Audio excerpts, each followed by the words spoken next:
Ang ninuno. Mabilis na announcement lang bago tayo magsimula mga kabayan kasi sobrang dami nagbe-message sa akin. Nakapag-restock na tayo ng gabay na medalyon.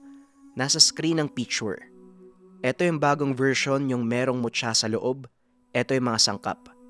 Leklay, diamante negra, bato balisong, tawas tapol, buhok ng nyog na may isang mata, at isang sekretong sangkap. Ito yung mutya. Anong bisa? Gabay pang kalahatan sa buhay, sa negosyo, sa karir, sa pag-ibig sa araw-araw. Sa lahat ng interesado, nariyan sa comment section ng link. I-visit nyo na lang ang store ng likha. Huwag na nating patagalin pa. Simulan na natin ang kwento.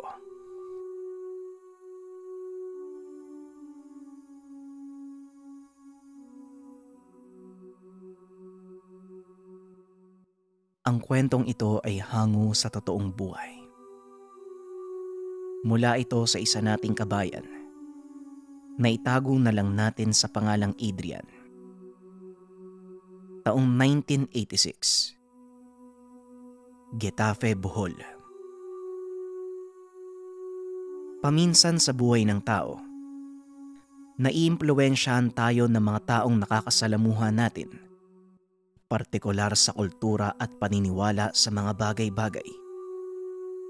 Hindi naman may pagkakaila, sapagkat ito ang nakagisnan ng karamihan, lalo na sa mga naniniwala sa pinaniniwalaan ng ating mga ninuno. Maraming komento, haka-haka at mga opinyon kung saan may dalawang panig ng kasagutan, totoo o hindi. Ayon kay Adrian, sa tagong nayon na nabanggit na lugar, may kinikilalang albularyo. Ang pangalan nito ay itago na lang nating Mangsyano. Si Adrian noon, kung hindi siya nagkakamali, nasa G's ang edad niya. Pero malawak na ang pangunawa. Hindi naman daw sa pagmamayabang. Matalino si Adrian. At itong si Mangsyano ay tahimik lamang. Hindi naman abala sa panggagamot. Dahil hindi naman madalas may pasyente. Bukod pa dyan, may mga iilang albularyo doon sa lugar. Pero itong si Mangsyano, ibang-iba ang pamamaraan. Tinititigan lang ang pasyente. Pagkatapos ay pinapauwi na ito. Ilang araw ang lilipas. Dadalaw si Mangsyano sa tahanan ng pasyente. At dito isinasagawa ang gamutan. Maaaring malaki ang katanungan sa isipan kung bakit hindi na lang gawin kagad ang gamutan. Pinapauwi pa ito sa tahanan at saka bibisitahin at gagamutin. Ang bahay ni Adrian ay malapit lang sa kinaroroonan ng tahanan ni Mangsyano. Dahil na rin sa nakagis ng kultura ng kanyang mga magulang, nagkaroon siya ng interes. Madalas nagtatanong kung totoo ba ang aswang, mangkukulam, mga engkanto at marami pang iba. Basta kinabibilangan ng kababalagan. Maging sa mga kaklase niya, nagtatanong din siya. Pero ang madalas niyang nakukuhang detalye, wala naman daw katotohanan. May mga nagsasabi ding posible, pero wala namang matibay na ebidensya. Kaya naman si Adrian, naisipan ng kausapin si Mangsyano. Ang problema nga lang natatakot siya dito. Bagaman mabait, pero misteryoso kung kumilos. Umaalis tuwing gabi. Bumabalik kapag may araw na. Madalas mapapaisip ka talaga na hindi to pangkaraniwan. Parang aswang. Isang hapon. At kung hindi nagkakamali noon si Adrian, walang klase. Programa lamang daw ang meron sa paaralan. Hindi naman dumalo si Adrian. Nakabungad siya sa kanilang bintana kung saan natatanaw niya dito ang bahay ni Mangsyano.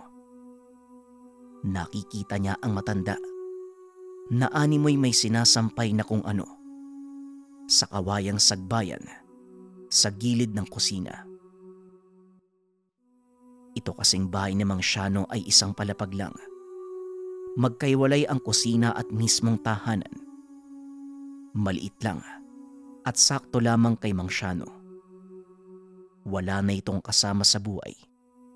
Yung mga anak niya ay may kani-kanilang pamilya. Yung asawa niya naman ay patay na. May kawayang nakapatong sa kanto ng tahanan. Ito ang kumukonekta sa kusina. Mamasa-masa yung sinasampay ni Mang Siano. Nawari ba karneng sariwa? Wala lang naman sana kay Adrian noon. Kaso nga lang ganun na lang ang panlalaki ng kanyang mga mata. May kinagat si Mang Siano na bagay. Nawari ba ay kinakain? Dito naguguluhan si Adrian. Baka totoong aswang itong si Mang Siano. Hindi niya ito sinabi sa mga magulang. Marahil isipin na pakialamero siya. Magpasaganon pa man, mas lumakas ang kanyang kuryosidad. Pagsapit ng takip silim, napadaan si Mang Siano sa kanilang tahanan. Naroon sa gilid ng beranda si Adrian. Nagtatadtad ito na makangkong pangpapakain sana sa kanilang baboy. Huminto ito sandali. Nagpasipat-sipat sa lugar. Para bang nagtataka. Hindi alam ni Adrian kung bakit. Hanggang sa bigla na lang kumunot ang mukha nito. Lumapit sa kanya. Nagsalita si Mang Siano. Dong, pakisabi sa nanay mo o hindi kaya sa tatay mo. Puntahan ako sa tahanan. May kailangan akong ipaliwanag sa kanila. Kung hindi mamayang gabi, bukas ng umaga. Ingat ka dyan sa itak ha. Mali ang pagkakahawak mo eh. At saka, tingin ka ng konti sa baba. Ayan na yan, bandang ibaba pa. O kita mo na. Kita yung maliit mong alaga. Butas yung salawal mo eh. Hindi nakakibo si Adrian. Bagaman naiya siya sa sinabi ng matanda. Pero nagtataka siya kung bakit nais kausapin nito ang kanyang mga magulang. Hindi na siya nagtanong pa. Kagad siyang tumango. Doon na tumalikod ang matanda at naglakad palayo sa lugar. Kinabahan pa si Adrian ng mga sandaling iyon. Dahil may namumuong hinala sa kanyang isipan. Partikular sa nakita niyang kinakain nito kanina. Ang kung anong bagay na parang karne. Nga pala, ang mga magulang ni Adrian, itago na lang natin sa pangalang Nanay Susing at Tatay Wilberto. May kapatid si Adrian, pero nasa bahay ito ng kanyang lola na mamalagi. Ito ang ate niya. Ang pangalan ay Ate Gloria. Sobrang tanda na ng kanyang lola at halos hindi na kayang asikasuhin ng kalusugan. Makakalimutin ang matanda, kaya kailangan na ng bantay. Ang bahay naman nila, isang palapag lamang, pero nakaangat ng bahagya ang 2 kwarto. Iwas ito para sa baha. May beranda sila na nakabungad naman sa ibaba ng tahanan, na kung saan makikita dito ang ilang kabahayan sa naturang nayon. Padahilig ang lupa at ang ibabaw. Dito nakatirik ang bahay ni Mang Siano, na kung saan naman malapit lang ito sa gubat. Matapos niyang maisagawa ang pagpasaw o paghahanda ng pagkain ng baboy, inantay niya noon na dumating ang kanyang mga magulang. Umalis ang nanay at tatay niya. Nang makarating ang mga ito sa tahanan, kagad niyang sinabi na nakausap niya si Mang Siano. Nagmungkahi na gusto nitong makausap ang kanyang mga magulang. Walang ano-ano. Nagtungo kagad si Tatay Wilberto sa bahay ni Mang Siano. Si Adrian noon, dala ng matinding pagkabagabag. Sumama na rin siya. Hindi siya natakot noon dahil kasama niya naman ang tatay. Yung nanay niya ay nagpaiwan dahil mag-aasikaso pa ng hapunan. Nang makarating sila sa bahay ng matanda, wala namang tao sa lugar. Panay sambit si Tatay Wilberto pero walang tumutugon. Uuwi na sana sila noon nang bigla namang dumating ang albularyo. Binati kaagad ni Tatay Wilberto at nagmano pa sa matanda. Dito ay walang pag-aalinlangan na nagtanong si Adrian. Tay, kaano-ano po ba natin si Mang Siano? Tanong ni Adrian. Basta, magbano ka na lang. Magbigay ka ng respeto sa matanda. Sige na. Mang Siano, pasensya na po kayo sa anak ko ha. Tugon ni Tatay Wilberto. Noon pa, napakagalang mo talaga, Wilberto. Etong anak mo, hindi man lang ako binate nang mapadaan ako sa inyo.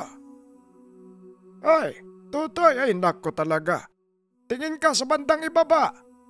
Nakalawit yung alaga mo, oh. Yan pa rin yung suot mong salawalay. Nako talaga. Adriana, namiminta na yung ibon mong maliit, oh. Bueno. Doon tayo sa kusina. Sumunod kayo sa akin. Mungkahi ni Mang Siano. 2 beses nang napaya si Adrian.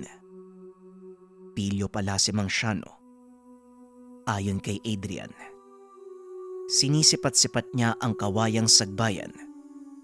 Naroon pa rin nakasampay ang mga kung anong bagay. Nang mga sandaling iyon, inalam niya talaga kung ano ito. Hanggang sa napansin niya, telang kulay pula, pero may kakaibang amoy na para bang amoy medisina. Nag-usap si Tatay Wilberto at Mang Siano. Si Adrian naman, palakad-lakad lang sa paligid at may kung anong hinahanap. Hindi may pagkakaila na talagang kinikilatis niyang maigi ang lugar. Naririnig naman ni Adrian ang pag-uusap. Wala lang ito sa kanya. Kaso nga lang natigilan si Adrian nang marinig ang mga katagang ito.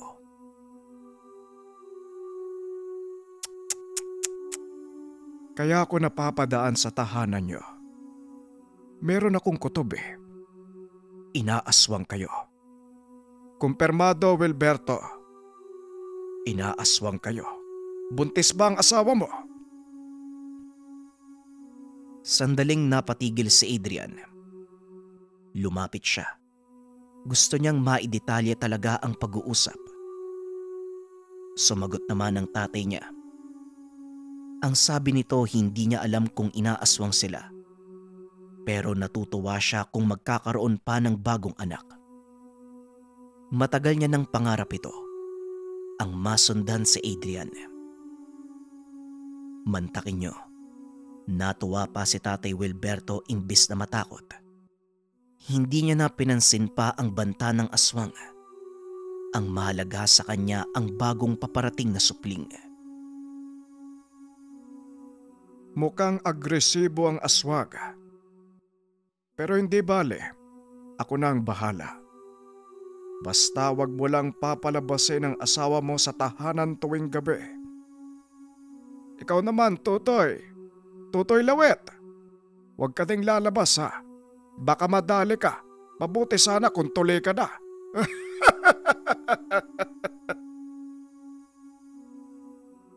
Yung takot noon ni Adrian sa mga narinig, napalitan ng pagkabanas. Paulit-ulit na lang siyang binabanata ng matanda. Hindi niya naman ito kaibigan. Tumawa din noon si Tatay Wilberto at parang sumasawsaw pa. Takot daw si Adrian sa tuli. Ilang sandali pa ay may kinuha si Mang Siano. Pagkabalik nito ay meron siyang inabot sa kanyang tatay. Nakita ito ng bata. Garapa na kulay itim. Ayon sa narinig niya, langis daw na kumukulo ang laman. Dagdag pa ni Mang Shano, ibigay daw ito kay Nanay Susing. Hudyat ito kahit mapaaraw man o gabi. Kapag uminit at kumulo, may banta sa tahanan. Nagpasalamat naman noon si Tatay Wilberto. Ilang sandali pa ay umuwi na sila.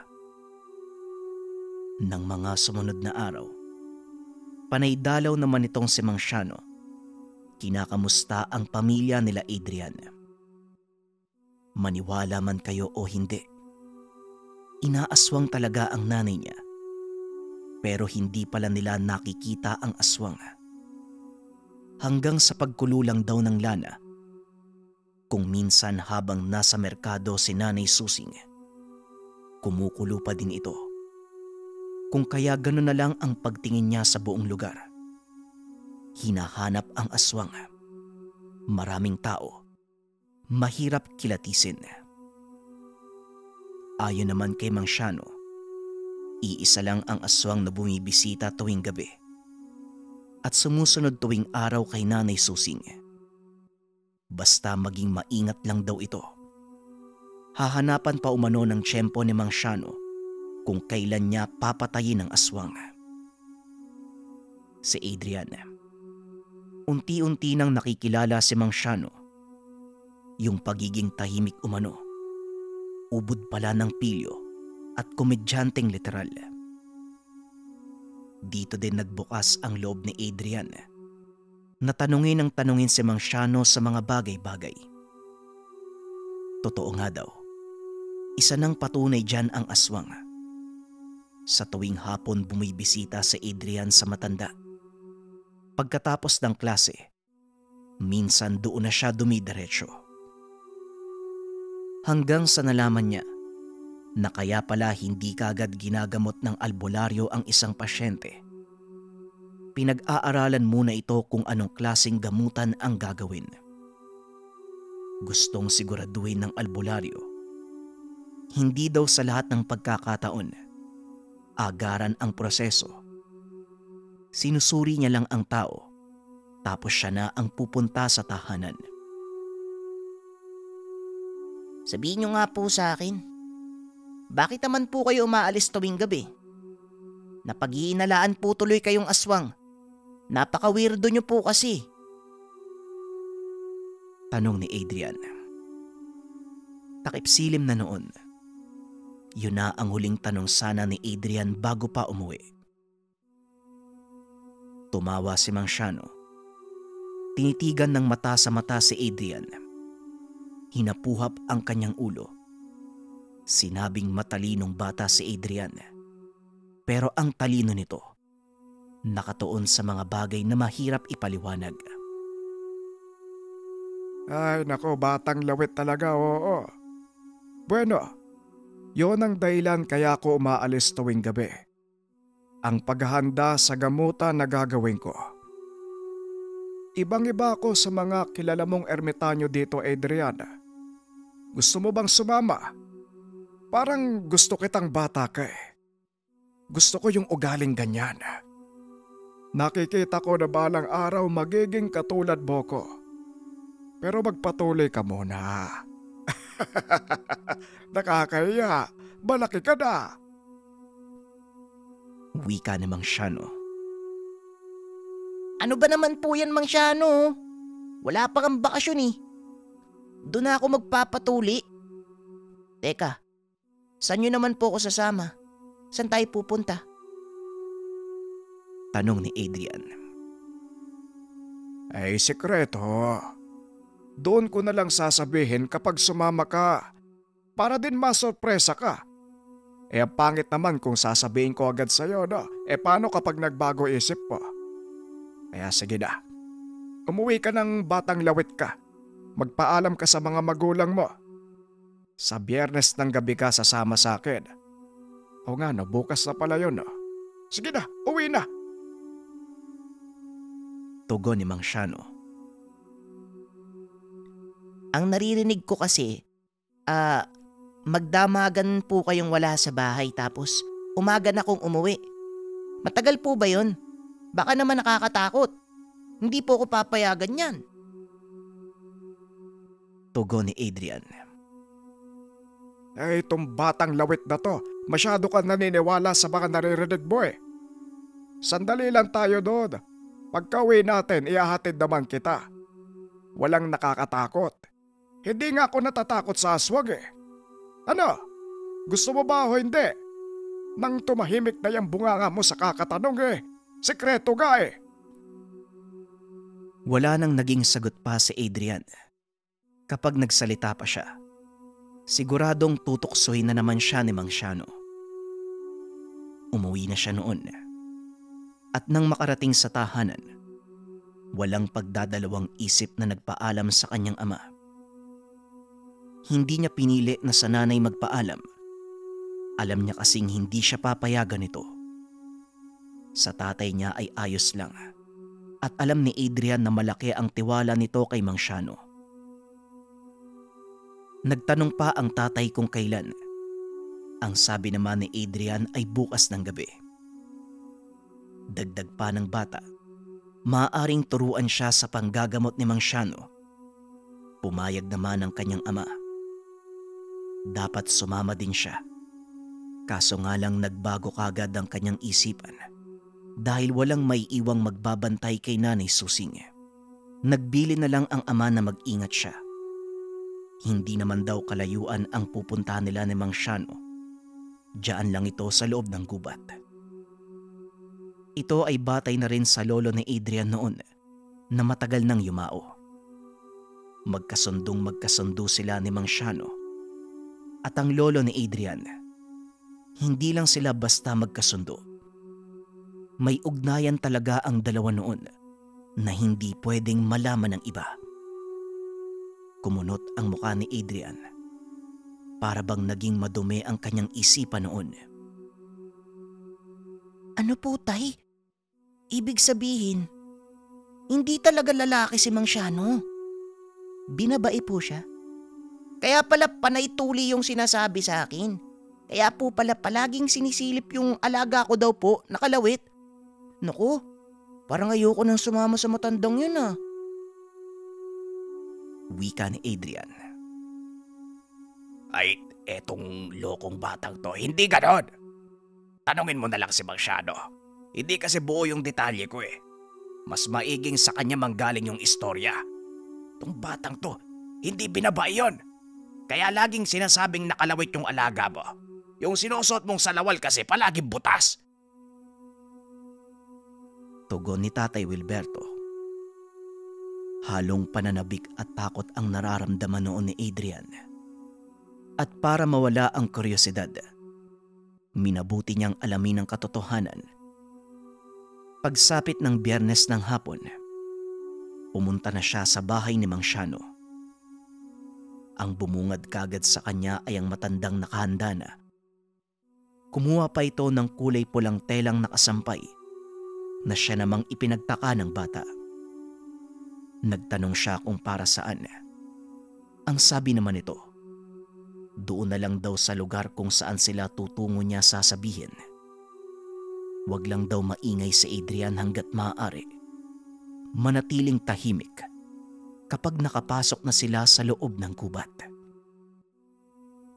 Hindi na nagsalita pa si Adrian. Naupo muna siya sandali sa gilid ng kusina. Si Mang Shano noon, pumasok sa loob ng tahanan at dito naririnig niya ang pagmumuni-muni ng matanda. Sinipat ito ni Adrian. Naroon daw ito sa sala. Nakaupo sa bangko at nakayuko na para bang nagdarasal.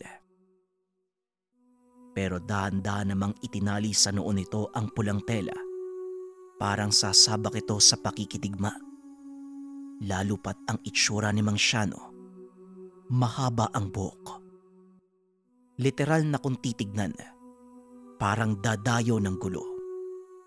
Pero ang malaking katanungan sa isipan, anong meron sa kulay pulang tela? At bakit niya nakita na kinakain ito ni Mang Shano? Ito ang mga napagandaang mga tanong nasasambitin niya sa oras na umalis na sa lugar. Maliban pa dyan, ang tungkol sa lolo niyang si Lolo Aburio, ano ang ugnayan nila ni Mang Shano? Noong umalis na sila, ang tinahak nilang daanan ay patungo sa gubat. Tama ang sinabi ng kanyang ama. Mahirap nga lang ang daanan. Mabato at sobrang padahilig ang lugar. Paakyat kasi ang gubat na yun. Ang inaasahan ni Adrian ay malapit lang. Naniwala siya sa kanyang ama. Napakadilim. May dalang flashlight itong si Mang Shano. Kaso nga lang mahina ang ilaw. Mang Shano, mawalang galang na po ah. Para saan po yung bandana nyo na kulay pula? Tanong ni Adrian. Ang sabi ni Mang Shano, lahat ng itatanong niya ay doon na sasagutin kapag nakarating na sa lugar. Mahirap daw magpaliwanag, lalong-lalo na kay Adrian. Malamang hindi nito maiintindihan at uulit-ulitin lamang ang tanong. Mas maganda kapag naroon na sila sa lugar dahil hindi niya na daw kailangan pa ng mahabang paliwanag. Kailangan lang pagmasdan ni Adrian kung ano ang mga gagawin ni Mang Shano. Ganun po ba? Nakakain po ba yan? Nakita ko po kasi kinakagat nyo eh. Tela naman po yan. Tapos, ninunguya nyo. Nakita ko po yan eh, habang sinasampay nyo. Wika ni Adrian. Hoy, batang lawet. Hindi ko to kinakain ha. Animal to. Ano akala mo sa akin, baliw? Natural kakagatin ko yung tela para masampay ko ng maayos. Itong to, ano bang klaseng utak yung meron to? Kung ano-ano yung tinatanong sabing mamaya ko na sasagutin Natawa si Adrian ng mga sandaling iyon. May punto si Mang Shano. Siguro nagkamali lang siya ng pag-intindi. Naalala niya ang nanay habang nagsasampay. Bibig din ang ginagamit at kamay upang maisampay ito ng maayos. Hindi na nagsalita pa si Adrian. Nang makarating sila sa loob ng gubat, dito nanlambot si Adrian. Nakakarinig siya ng iba't ibang huni. Hindi niya alam kung galing ba ito sa hayop o hindi. Maliban pa sa langit-ngit ng puno, humahagapas pa ang mga dahon. May huni ng kulisap, tuko, ibon, kaluskos sa mga damo. May umaangil din, kasabay ng mga pagsitsit. Tumikit si Adrian kay Mang Shano. Hindi siya pinapansin ng matanda na parabang iniiwasan siya nito. Dahil sa tuwing lumalapit ang bata, tinatapik ni Mang Shano ang kanyang muka. Bumibilis ang paglalakad. May kakaibang paghango si Mang Shano na wari ba naghihingalo. Uy, wag niyo naman po kong takutin. Ang bilis niyo pong maglakad ah. Malapit na po ba? Sa kabila ng mga katanungan, hindi sumasagot ang matanda. Sa halip, mas bumilis pa ang paglalakad. Bigla itong kumabig sa kakawyan na wari ba magtatago. Si Adrian naman, takot na sa puntong iyon, pero binilisan niya ang paglalakad. Maliit lamang ang hakbang ni Adrian. Inaakyat niya ang mga bato na walang kahirap-hirap na nalalagpasan ni Mang Shano. Ang tagal nilang nakarating. Kung hindi siya nagkakamali noon, ilang oras na ang lumipas. At habang naglalakad, pahirap ng pahirap ang daanan. Parami ng parami ang nakakakilabot na tunog. Kahit napakalamig umano ng panahon, buhat ng may hamog, balisa at pawisan si Adrian. Ilang sandali pa ay tumawid sila ng ilog. Hindi man lang siya tinulungan ni Mang Shano. Halos hanggang balakang niya ang tubig. Pero kay Mang Shano, hanggang tuhod lamang. Pagkatapos tumawid, may pinatamaan ng ilaw si Mang Shano. Malaking puno ito. May malaking bato na katabi. At ang katapat, pangpang pero hindi gaanong katayog. Natatanaw niya lang kasi ang ibabaw. Nakikita ni Adrian na tila may kubo. Nagpatuloy sila sa paglalakad. Umakyat pa sila ng pangpang. Hanggang sa makarating sila sa kubo. Nakakaamoy ng hindi maganda si Adrian. Sobrang baho na mas masahol pa sa imburnal. Para bang tambakan ng basura ang lugar. Ang kubo naman, tila na pag-iwanan ng panahon. Pero malinis ang paligid. Para bang may tao ang kubong iyon. Nakasara lamang ang pintuan. Pinagtagpi-tagping kahoy lang ang dingding. Maging ang bubungan ay kahoy. Para ubanong galing sa balat ng malaking puno ang nilatag na bubong.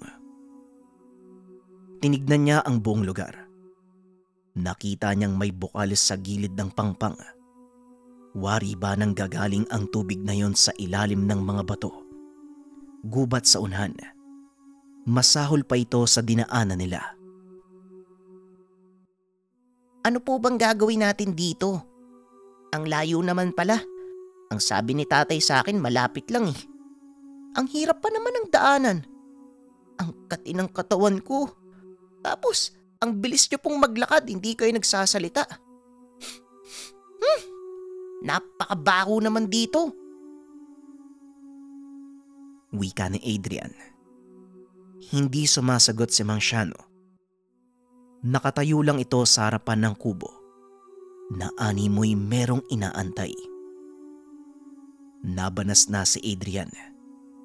Nagtitimpi lang siya. Ilang sandali pa ay bumukas ang pintuan ng tahanan. Nagtaka si Adrian. Natakot siya at mabilis na dumikit kay Mang Shano. Umabante naman ng lakad ang matanda. Kasabay nito ang pagpatay ng flashlight. Mas lalong natakot si Adrian ng mga sandaling ito. Pumasok sa kubo si Mang Shano at mabilis na sumunod si Adrian. Madilim ang loob. At kung hindi umano siya nagkakamali, dito nang gagaling ang napakabahong amoy. Maya-maya pa, kumalampag ang pintuan. Nawari ba may nagsara nito kahit walang tao? Binalot ng kadiliman ang paningin ni Adrian. Kinakalabit niya noon si Mang Shano, pero hindi naman ito kumikibo. Maiiyak na siya ng mga sandaling iyon. Sobrang lakas ng pagkabog ng dibdib. Hindi gumagalaw si Mang Shano at nakatayo lamang. Hanggang sa biglang may nagsalita. Gasgas ang boses na para bang galing sa napakatanda na tao. Hindi nakagalaw si Adrian. Mas dumikit pa siya kay Mang Shano. Ang naririnig niyang boses para bang malayo ang distansya. Samantalang maliit lang naman ang kubo. Para bang nasa malaking bahay sila. Nalilito ang bata kung ano ang meron sa lugar. Mukhang nasa maling araw ang pagbisita mo, Shano. Meron ka bang kasama? Mabango ang bata. Alay ba siya? Alay para sa akin. Wika ng boses. Umiyak na si Adrian. Sumisigaw siya noon at sinabing huwag siyang sasaktan o kakainin. Paulit-ulit niyang sinusuntok si Mang Shano, pero hindi pa rin ito gumagalaw. Ang nasa isip noon ng bata, kaya siya dinala sa lugar ay para ipakain sa nilalang. Naririnig niya lang ang boses nito pero hindi niya nakikita. Huwag po. Maawa po kayo sa akin. Bata pa po ako. Nababaliw na si Adrian. Nagsusumamo sa loob ng kubo pero wala namang nangyayari hanggang sa biglang nagkaroon ng ilaw. Mula ito sa lampara na nakikita niya doon sa unahan. Nakapatong ito sa lamesa. May taong nakita roon. Nakatalikod na wari ba merong pinagkakaabalahan. Pagsipat niya kay Mang Shano, nakatitig ito sa kanya habang nakangiti. Ang sabi ng matanda, nasorpresa ba umano si Adrian? Wala namang mangyayari sa kanya. Tinatakot lang siya ng boses na naririnig. Biro lang daw ang lahat. At galing ang boses na yon sa nakikita nilang tao. Sandaling napatigil sa paghinga si Adrian. Sinisinghot pa ang tumutulong uhog. Kumunot ang muka at nagsalita. Hindi magandang biro po yung ginawa niyo, ha, Mang Shano. Kanina pa po kayo. Kanina niyo pa po tinatakot tapos gugulatin niyo po ako. Mawalang galang na po. Pero sarap niyo sa pakin eh. Bakit niyo? Bakit? Wika ni Adrian. Aba, ganun na. Ay, tinatakot lang daw siya. Alam mo bang hinahayaan lang kita? Ayokong sumabat dahil mas iingay ka lang. Bawal dito ang maingay. Ano bang sabi ko? Huwag mag-ingay, di ba? Ay, linte. Ngayon lumalabas na tinatakot kita. Gusto mo ba ng totoong takot? Magantay ka. Mamaya, meron ka pang makikita. Mas lalabas yung uhog mo sa ilong. Hindi na sumabat pa si Adrian. Pero matapos ng pag-uusap, nagtaka siya kung bakit napakalawak ng loob. Kung titignan ito sa labas ay parang maliit lamang. Yung kahoy na nakita niya kanina, nag-iba. Napapaligiran na ng mga bato ang paligid. Maging ang bubungan, gawa na sa bato. Nawari ba nasa loob sila ng kuweba? Sinipat niya ang likuran. Tinignan ng pintuan. Wala ng pinto ang nasisilayan. Bato na lamang ang nakaharang sa lugar. Mababaliw na kakaisip ang bata kung anong nangyayari. Hanggang sa umabante ng lakad itong si Mang Shano. Dumiretso doon sa tao. Sumunod naman si Adrian. Kinumbinse ng bata ang kanyang sarili. Kuweba talaga ang kanilang pinasukan at hindi kubo. Higit sa lahat, guni-guni lamang ang nasa isipan. Habang papalapit doon sa tao, bigla naman itong dumapa sa lupa at gumapang na para bang gagamba. Nanlaki ang mga mata ni Adrian sapagkat yung nakikita niya ay hindi tao. Isang uri ng halimaw. Napakapangit ng mukha at panot. Mukha na siyang patay. Sobrang itim ng gilid ng mata. Maging ang labi ay nangingitim din. Impakto po ba yung nakikita ko, Mang Shano? Nakakatakot naman po siya, teka. Baka mangangagat po yan, ha? Uy, Mang Shano, naku naman o. Isusumbong kita kay tatay. Uy, matandang pangit! Wika ni Adrian. Tumahimik ka ng bata ka. Sige ka, magagalit yan sa'yo. Ang pinakaayaw sa lahat niyan yung maingay. Saka yung palaging butas yung salawal. Magandang gabi, Deborah ha. Ay pasensya na. Hindi naman sana ako pupunta ngayon eh. Pero may pasyente kasi ako kahapon. Tapos hindi ko mahanapan ng paraan kung paano gagamutin nang hindi kayo naabala. Mawalang galang na pero kailangan ko ng tulong mo. Wika ni Mang Shano. Nang mga sandaling iyon, maiging pinagmasdan ni Adrian ang nilalang. Pinangalanan ito ni Mang Shano na Deborah. isang babae. Ang suot ay parang basahan. Meron pang mga talsik na parabang galing sa dugo. Nakatitig ito sa kanya na parabang gusto siyang kainin.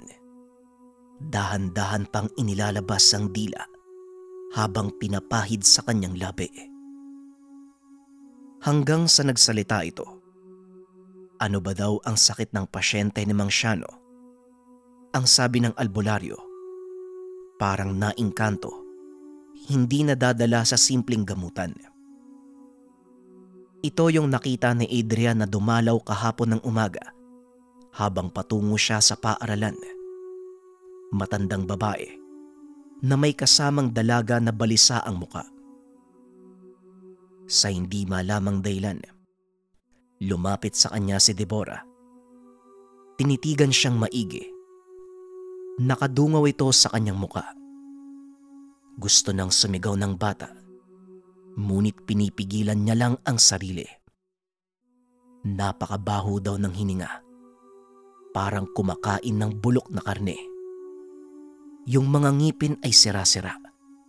Ngumiti pa ito sa kanyang harapan.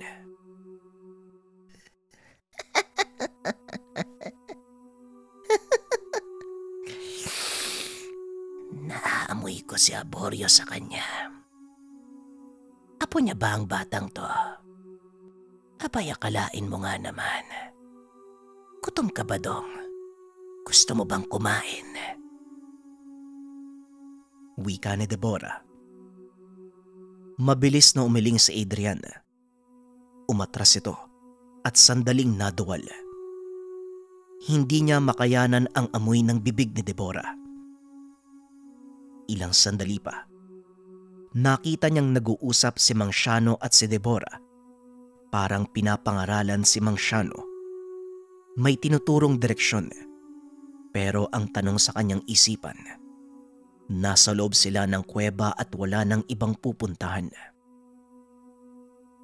Hanggang sa tumango si Mang Shano, lumapit si Deborah doon sa lamesa na may lampara. Bigla na lang nitong inihipa ng ilaw. Bumalik ang dilim. Dito niya narinig na nagsalita si Mang Shano. Sumunod lang daw sa kanya ang bata. Kumapit naman si Adrian sa damit ni Mang Shano dahil napakadilim talaga. Hanggang sa nakarinig siya ng paglangit-ngit ng kahoy. At dito may nasilayan siyang kaunting liwanag. Kita na ng bata ang kalangitan na namimituin. Yung kilabot ni Adrian, napalitan ng pagkamangha. Sapagkat pintuan pala ito ng kubo. Nang makalabas sila, muli niyang nasilayan ang kubo na unang nakita. Gulat na gulat si Adrian. Kusa pang nagsara ang pintuan. Kasabay naman ito, binuksan ni Mang Shano ang ilaw ng flashlight. O ngayon, alam mo na. Kung ipapaliwanag ko sa iyo lahat gamit ng kwento, napakahirap intindihin. Siguro nga kahit ngayon kahit nakita mo na, napakarami pa rin katanungan sa isipan mo. Yan ang punto ko, kung bakit gusto kong makita mo ang lugar, nang ikaw na mismong umalam, nang hindi ko na pinapaliwanag pa. Yung nakita mo kanina, dati yung mangkukulam, naging hukluban na ito Ay teka, ay sus, hindi mo nga pala alam yung hukluban ano? Basta mangkukulam o mambabarag. Pero ang mabuti doon, hindi naman siya sobrang sama. Tinutulungan niya ako Wika ni Mang Shano. Nakanganga si Adrian. Hindi alam ang sasabihin. Aminado siyang totoo ang sinasabi ng matanda. Napakahirap ng ipaliwanag. Kahit maging siya na mismo ang nakasaksi, naguguluhan pa rin.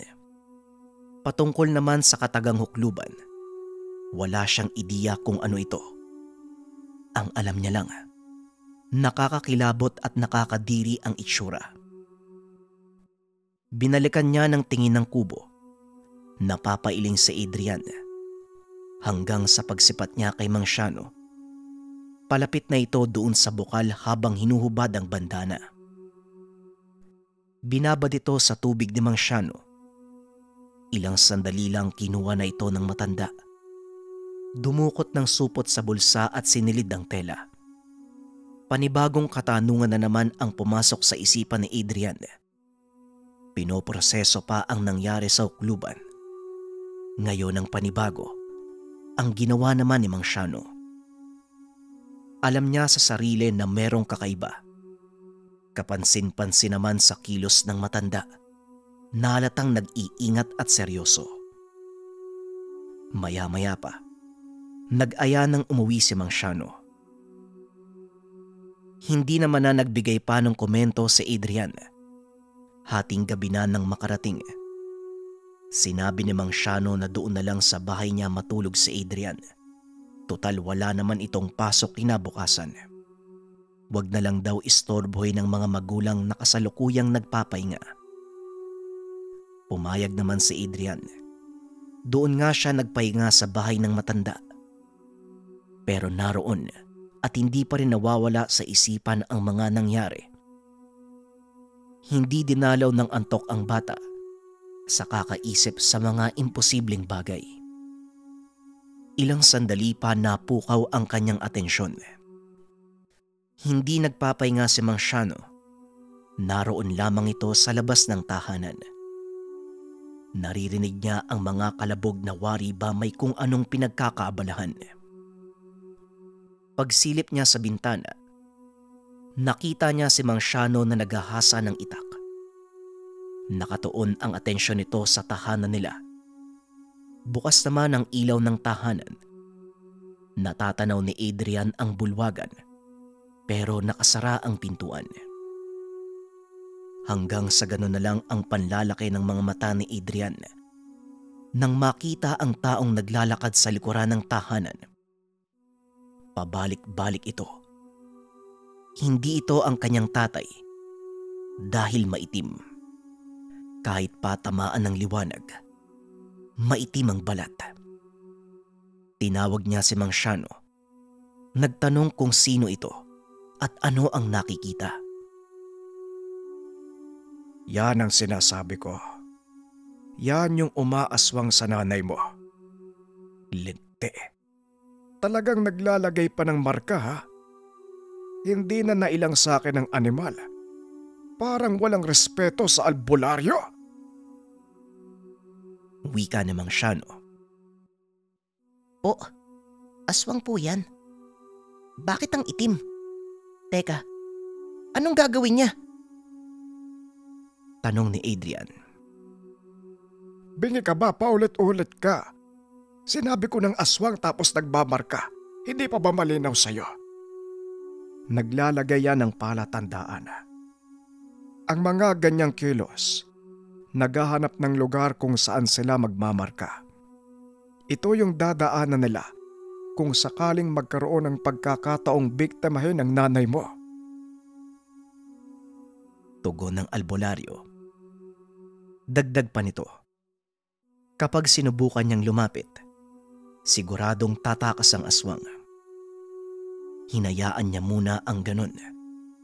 Hinayaan niyang maging kumpiyansa. Malalaman niya naman kung kailan ito lalapit sa bahay nila. Pero sa mga sandaling iyon, nagmamasid lamang ang aswang. At kaya nakikita ni Adrian ang nilalang. Dahil ito sa nilagay ni Mang Shano sa paligid ng tahanan. Pambasag. Apog na hinaluan ng kaunting abo at isinaboy sa paligid ng bahay. Walang alamang aswang na hindi na uubra ang tagabulag. Kahit sinong tao maaari itong makita. Ang problema nga lang sa lugar, magkakalayo ang tahanan. Ito ang gusto ng mga aswang dahil mahirap mabulabog. Hindi na nagsasalita pa si Adrian. Aminado siya ng mga sandaling iyon na labis ang kanyang pag-aalala. Gusto sanang umuwi ng tahanan, pero natatakot siya sa nilalang. Kaya noon pinili niyang tatagan ng sarili at doon manatili sa bahay ni Mang Shano. Ilang sandali pa ay nagpaalam si Mang Shano. Ang sabi nito, pupuntahan niya ang pasyenteng dumalaw kahapon. Maiging agahan niya ang pag-alis dahil malayo pa ang lugar. Babalik na lang si Mang Shano bukas ng umaga. Ang sabi naman ni Adrian ay sasama siya, pero tinanggihan nito ni Mang Shano. Ayon sa matanda, kailangang magpahinga ni Adrian. Kailangang mag-ipon ng lakas. Dagdag pa nito, huwag daw matakot sa aswang dahil wala itong gagawin sa ngayon. Naglakad na si Mang Shano. Walang nagawa si Adrian kung hindi sundin na lang ang ipinag-uutos nito. Pero hindi talaga maiwasang matakot. Parang wala lang kay Mang Shano ang presensya ng aswang sa lugar. Hindi mapakali si Adrian. Hindi niya winawaglit ang tingin sa nakikitang aswang. Para siyang baliw, pabalik-balik ng lakad, uupo at muling sisilipin ng aswang. Habang tumatagal, mas lalo siyang kinakabahan. Lalo pa nang mapansin na parang papalapit ng papalapit ang nilalang sa bahay. Natatakot man, hindi pwedeng wala siyang gawin. Maaaring magkamali si Mang Shano. Maaaring ngayon na mambiktima ang aswang. Lumabas siya ng tahanan at mabilis na tumakbo pauwi ng bahay. Sumisigaw si Adrian. Dito nasilayan niya ang aswang na bigla na lang huminto at tumingin sa kanya. Nanlaki ang mga mata ni Adrian. Nakakatakot ang muka. Puno ng balahibo ang dibdib at likuran. Napakaitim. Yung mukha ay nakasimangot na animoy aso. Tatay! Tatay! Buksan niyo po yung pinto, tatay! Wika ni Adrian.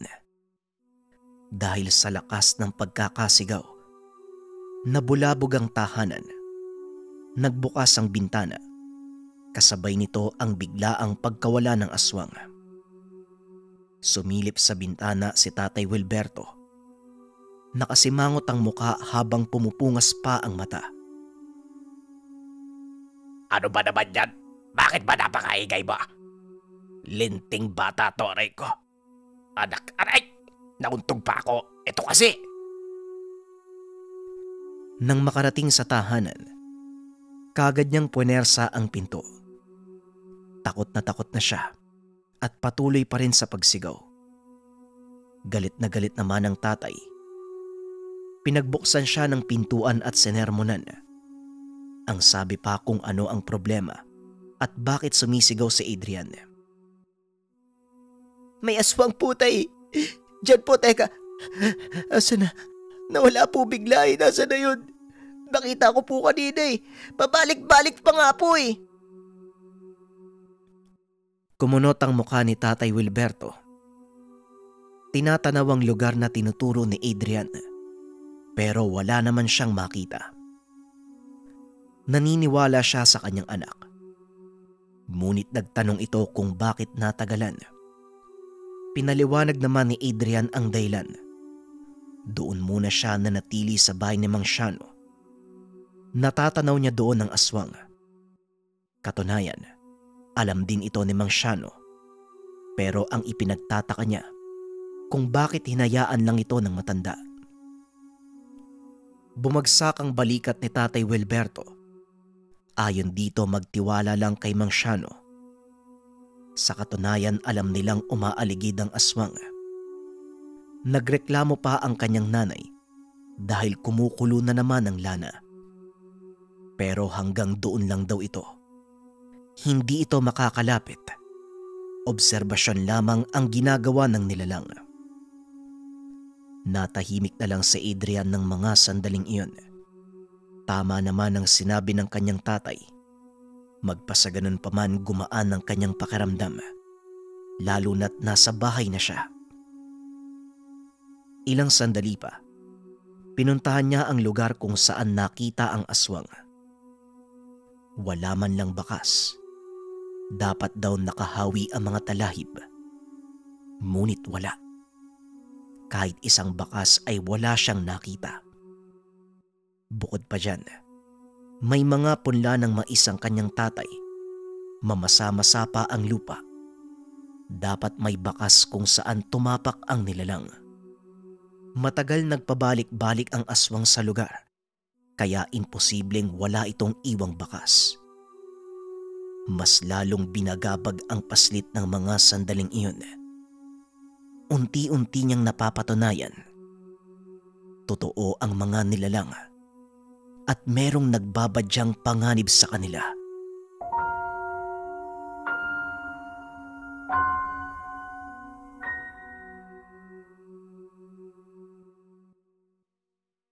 Ang Ninuno.